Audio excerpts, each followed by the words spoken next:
Hello students, Rajasthan university के BSc part second में zoology के फर्स्ट पेपर में हम सेक्शन सी में सामाजिक कीटों का अध्ययन करते हैं। आज हम टर्माइट या दीमक या जिसे सफ़ेद चींटी वाइट एंट भी कहते हैं में सोशल ऑर्गेनाइजेशन के फर्स्ट पार्ट का अध्ययन करेंगे, क्योंकि जो टॉपिक है वह बहुत लंबा है और एक वीडियो में कंप्लीट नहीं हो पाएगा। अतः आज हम इसका फर्स्ट पार्ट करेंगे। तो अगर हम टर्माइट्स को देखें तो इनकी जो अपीयरेंस होती है या देखने में ये चींटी के समान लगते हैं, परंतु इन्हें वाइट एंट इसीलिए कहते हैं कि चींटी के समान है, परंतु ना तो ये सफ़ेद रंग के होते हैं और चींटी से संरचना भी बहुत भिन्न पाई जाती है। और इसके अतिरिक्त ये जो देह होती है वह बहुत ही सॉफ्ट होती है, सॉफ्ट बॉडीड होते हैं, कोमल देह के होते हैं, सामाजिक प्राणी हैं क्योंकि हम सामाजिक कीटों का अध्ययन कर रहे हैं, और पॉलीमॉर्फिक कीट हैं। पॉलीमॉर्फिक का मतलब कि जिनमें एक से अधिक प्रारूप या फॉर्म पाए जाते हैं, तथा क्योंकि हम इन्हें इंसेक्ट्स में पढ़ रहे हैं, इंसेक्टा क्लास में पढ़ रहे हैं, तो इनमें 2 पेयर ऑफ विंग्स होती हैं और 3 पेयर्स ऑफ लेग्स होते हैं। जो दोनों ही पंख होती हैं वो समान होती हैं और डेसिडिवस होती हैं, अर्थात टूट जाती हैं या झड़ जाती हैं। अतः इन्हें आइसोप्टेरा में रखा गया है क्योंकि दोनों विंग्स समान होती हैं। अगर हम टर्माइट्स के बारे में पढ़ें तो इनको मोस्ट डिस्ट्रक्टिव इंसेक्ट यानी विनाशकारी कीट भी कहा गया है, क्योंकि ना सिर्फ ये वेजिटेशन को नुकसान पहुंचाती है, फसलों को या पेड़ पौधों को, पर साथ ही साथ यह लकड़ी से बने अन्य सामान को भी बहुत ज़्यादा नुकसान पहुंचाती हैं। अतः इन्हें विनाशकारी कीट कहा गया है। जैसा कि ऊपर बताया था कि इन्हें वाइट एंट कहा जाता है, सफ़ेद चींटियाँ, परंतु जो बेसिक डिफरेंस होता है एंट और टर्माइट के बीच में वह है कि जो पिडंकल या व्रंत होता है थॉरिक्स और एब्डोमेन के मध्य में एक सकड़ा भाग जो होता है या जिसे हम व्रंत कहते हैं, वह टर्माइट्स में अनुपस्थित होता है। उसकी जगह प्रोनोटम संरचना उपस्थित होती है जो कि बहुत ही क्लियर होती है। अतः यह एक इनमें बेसिक डिफरेंस होता है स्ट्रक्चरल। इसके अतिरिक्त अन्य फिजियोलॉजिकल और मॉर्फोलॉजिकल डिफरेंसेस भी इनमें पाए जाते हैं।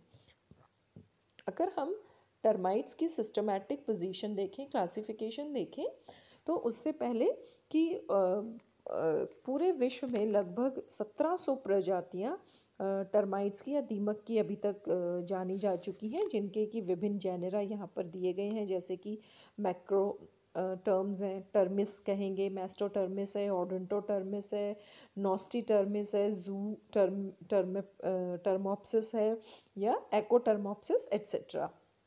क्लासिफिकेशन क्योंकि जॉइंटेड बॉडी है तो ऑर्थ्रोपोडा में रखेंगे।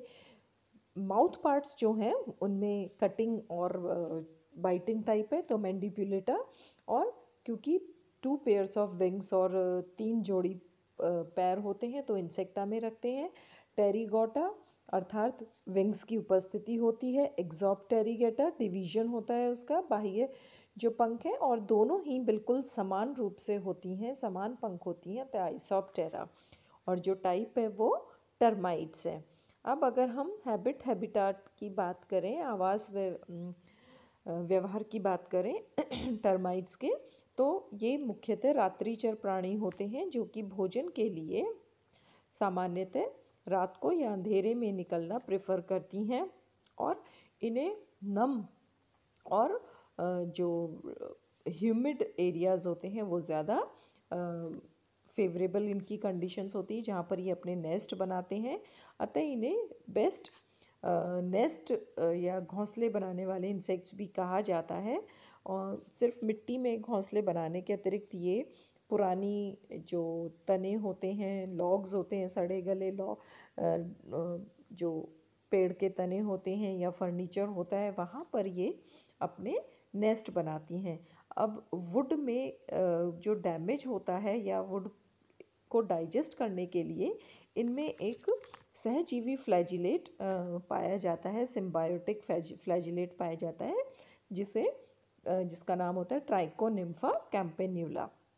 और यह एक पीढ़ी से दूसरी पीढ़ी में आगे जो होता है जेनरेशन टू जेनरेशन पास भी कर दिया जाता है, जो कि इनका आंत्र परजीवी है। अतः यह एक सहजीवता का उदाहरण होता है। अब क्योंकि सोशल एनिमल है और एक से अधिक प्ररूप इसमें पाए जाते हैं, श्रम विभाजन है, अतः एक से अधिक प्ररूप इसमें पाए जाएंगे।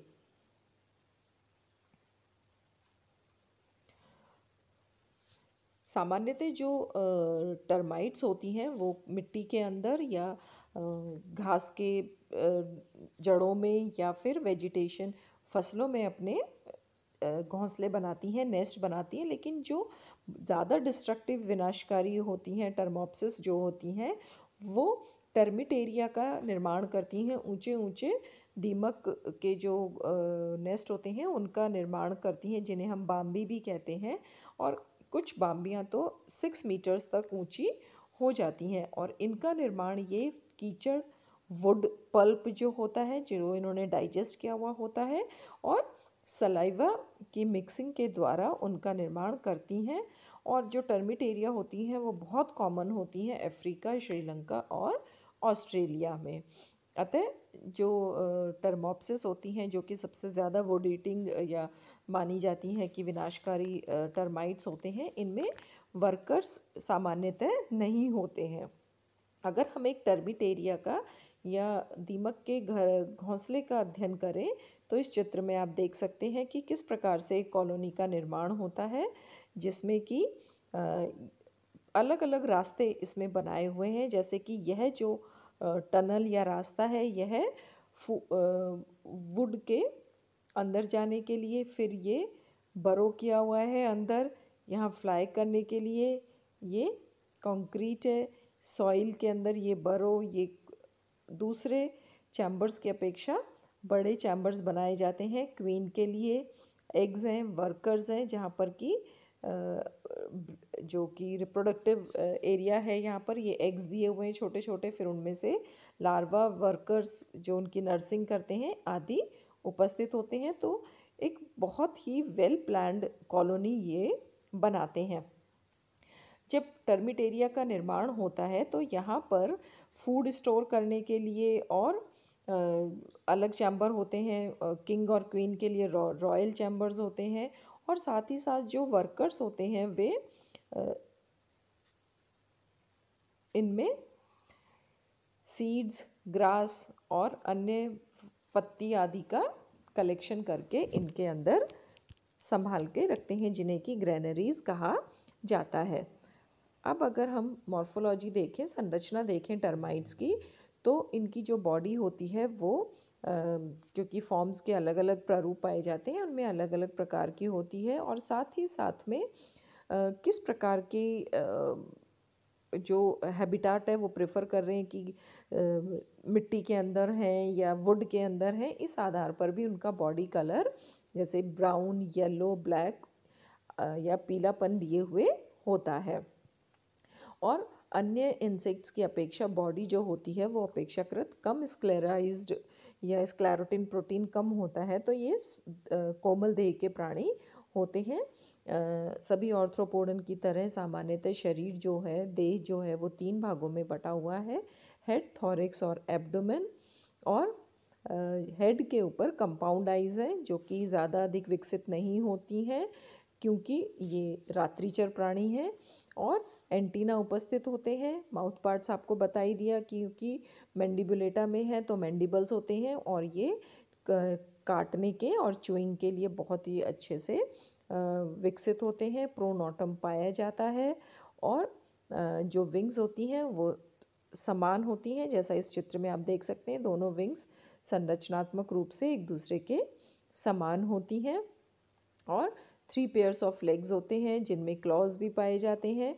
एब्डोमेन जो होता है वह 10 सेगमेंट्स में डिवाइड होता है और लास्ट के जो 2 से 6 सेगमेंट होते हैं वो जॉइंट होकर सरसाई का निर्माण करते हैं।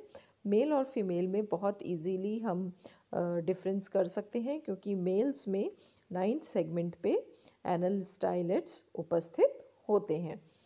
अब अगर हम कम्युनिटी देखें कि कौन कौन से फॉर्म्स इसमें पाए जाते हैं, तो बेसिकली टर्माइट्स की जो कम्युनिटी है उनको दो भागों में बांट दिया जाता है। एक होती है रिप्रोडक्टिव कम्युनिटी और दूसरी होती है non reproductive community. Reproductive community जो होती हैं इसके 3 रूप होते हैं। मैक्रोप्टेरस, यहाँ पर टेरा शब्द जो है वह विंग्स के लिए काम में लिया जाता है, और मैक्रो का अर्थ होता है लार्ज, अर्थात बड़ी पंखों या विकसित पंखों वाले फॉर्म्स। जो नेक्स्ट होती है वो ब्रैकियोप्टेरस होती हैं, अर्थात शॉर्ट विंग्स वाले, और एटेरस या विंगलेस फॉर्म्स। तो सबसे पहले अगर हम देखें कि मैक्रोप्टेरस या विंग्ड फॉर्म्स जो होती हैं, ये मुख्य रूप से हम कह सकते हैं कि किंग या क्वीन होती हैं, या किसी भी कॉलोनी के ये ओरिजिनेटर होते हैं, ये स्टार्ट करते हैं किसी भी कॉलोनी को।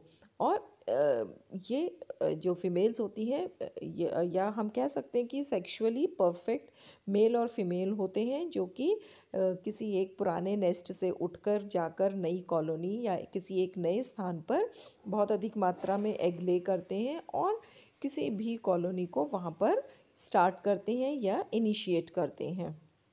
अतः ये कॉलोनी ओरिजिनेटर भी होते हैं।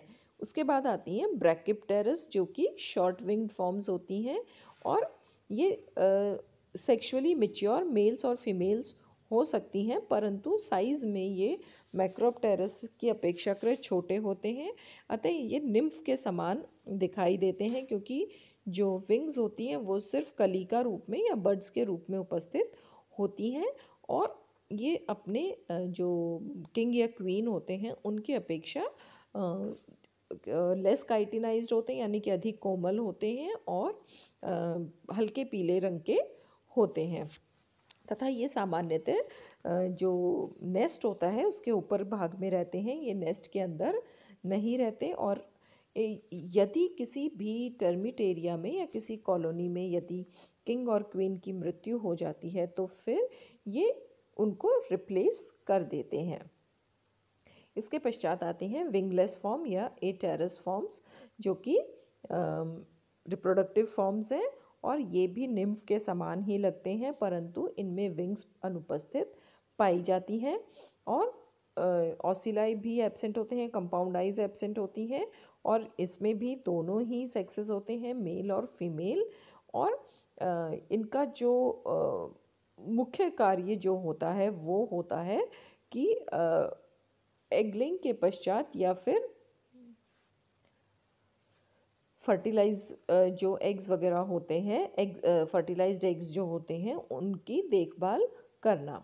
अब जो फर्टिलाइज्ड फीमेल होती हैं वो अपेक्षाकृत बाकी सब फीमेल्स से साइज़ में बड़ी होती है, जैसे 5 to 7.5 सेंटीमीटर तक लॉन्ग हो सकती है। और जो मैक्रोप्टेरस फीमेल होती है, सबसे या लार्ज फीमेल जो होती है वह क्वीन बनती है, जैसे कि इस चित्र में यह फीमेल जो है लार्जेस्ट इन साइज़ है, तो यह फीमेल क्वीन बनती है।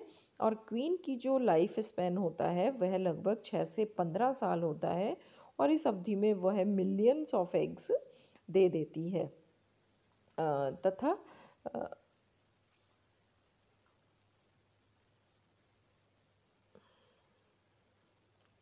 अतः किसी भी जो टर्मिट एरिया है उसकी जो लाइफ है या उसमें जो नंबर ऑफ एग्स या नंबर ऑफ मेंबर्स हैं वो किस पे डिपेंड करता है कि कितने एग या continuity of egg laying female की या क्वीन की कितनी होती है। बच्चों डिटेल जो हैं वो सारे पीडीएफ नोट्स इस पीडीएफ में या नोट्स जो हैं इस पीडीएफ में उपलब्ध करा दिए जाएंगे। डायग्राम्स को अच्छे से पढ़ लेना और नोट्स को कॉपी डाउन कर लेना। थैंक